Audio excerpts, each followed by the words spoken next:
Hi everyone, my name is Eddie, I make ProShot, and today I'm excited to talk to you about ProShot 9. This update has been a long time in the making and focuses on the camera experience. I've been keeping track of all of your feedback and took the top suggestions, plus some of my own, looked at them, and asked myself, what if I said yes to everything? So I did. Here's ProShot 9. Much better. Let's go over what's new. You will notice the camera settings bar has doubled in height. This is done for 3 reasons. 1, it makes the real-time camera information easier to digest. 2, it enlarges the touch area so the buttons are easier to interact with. And 3, it supports landscape orientation. I know a lot of you have been asking about this one, and I'm happy it's finally here. Next up, the ISO and shutter speed menus have gotten an upgrade. You may not see it at first, but there's now a little button next to the title. This button toggles between buttons and sliders. This has been one of your top requests for ProShot, and sliders are now the default input method for ISO and shutter speed. You can switch between buttons and sliders at any time, and ProShot will remember your setting. While we're on the subject, you'll notice that sliders have gotten an upgrade as well. These upgrades include visual changes, markers, fine-tune controls, and new haptics. This makes all sliders, including the exposure compensation slider at the bottom of the screen, much easier to use and understand at a glance. Moving up the viewfinder, you'll see that the lens buttons have moved to the center. This improved placement makes lens changes, one of the most common camera operations, a lot easier to reach with your thumb. And this change made room for macro mode. On supported devices, macro mode will automatically switch to the lens with the closest focus distance, allowing you to get much closer to your subject.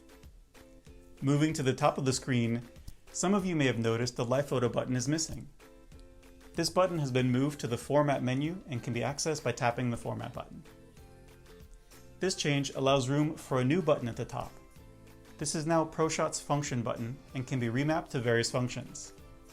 There are actually several new remappable functions in ProShot 9, and they can be accessed from the Customize menu. First, the new function button. This button can be remapped to toggle grid, level, compass, or display. Next, we have remappable gestures, which now include pinch and swipe. These gestures can be remapped to control zoom, continuous zoom, focus, or exposure compensation.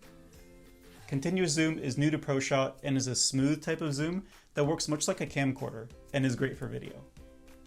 Last but definitely not least, I want to talk about something a little boring. Efficiency! Camera apps are one of the most used camera apps on any device. And because of that, it is important that the camera app is respectful of the device's battery. From the beginning, I designed ProShot to be as efficient as possible. It has a small install size, boots quickly, and has logic built in to ensure it's light on the CPU. That is why I even include a CPU and RAM monitor right in the settings panel. With all of the changes in 9.0, I took extra care to make sure that ProShot was still fast, and I ended up making it faster. This update starts quicker, shaves CPU usage an additional 10 to 15%, and improves battery life. Well, that about wraps it up for this video. There's still so much more that's new in ProShot, including improved low-light performance, easier to read text, and more responsive buttons. You can read all about it in the changelog. ProShot 9 will be available starting today on iOS and in a few weeks on Android. The Android version is taking a little longer due to some architectural changes I need to make, but I promise you it's going to be awesome when it's done. Thank you as always for all of your feedback and support, and I'll see you in the next video. Bye for now.